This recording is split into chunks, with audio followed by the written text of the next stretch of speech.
बिठावल बाड़ी जवना टाली पर माई बीड़ा वाली, फुहर फुहर फगुआ गावल गवावल जाऊँ हुआ खाली, फुहर फुहर फगुआ गावल गवावल जाऊँ हुआ खाली। इस सरस्वती के पूजा की गारी बा उनके दिहल जात, इस सरस्वती के पूजा की गारी बा उनके दिहल जात। दे पंच विचारल जाए पर हमरा ना किछौ बा बुझा।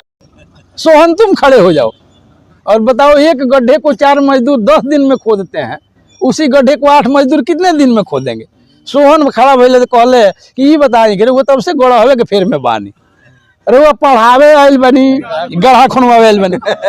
एगो रचना लिखनी हम कि जब कदम कदम पर लइकन से, रसिया जी और एकदम ध्यान से सुनल जाओ, एकदम दिल से हम लिखले बानी और वो करेजा लगा के सुनी लोगे कि जब कदम कदम पर लइकन से राही के राह रोकाइल बा, तब बूझी हंस वाहिनी के पूजा माथे पर आइल बा।